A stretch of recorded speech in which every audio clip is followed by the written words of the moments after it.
এই গরুটা 2.5 লক্ষ টাকা আমার দেখা মতে। 270, এটা 270 তাই তো? চলেন ওই আপনাদের ওই গরুটা দেখি। আমাদের প্রেসিডেন্ট জনাব আব্দুল মজিদ সাহেবের যে 2টা গরু, আসলে দীর্ঘদিন পরে না আমরা না এই গরুগুলো দেখলাম। এখন তো নেপালের যেই গরুগুলো এত সুন্দর হয়তো সেই গরুগুলো কিন্তু আমরা দীর্ঘ 7-8 বছর দেখিনি। এইবারই কিন্তু দেখলাম।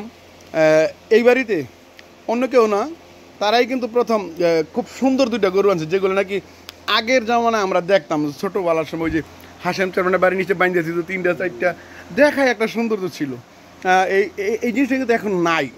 এইবার দেখলাম আমি এই মজিদ সাহেবের ছেলেরা, ওনারাই কিন্তু প্রেসিডেন্টের ছেলেরা 2টা গরু নিয়েছে। মার্শাল্লাহ খুবই সুন্দর হয়েছে। কাকা এটা কত নিয়েছে আপনি বলেছিলেন? 2.5 লক্ষ টাকা। আসিল সহ না আসিল ছাড়া? কোন হাট থেকে নিয়েছেন? আমি যতটুকু খবর নিয়েছি আজকে বাজারের অবস্থা ভয়াবহ।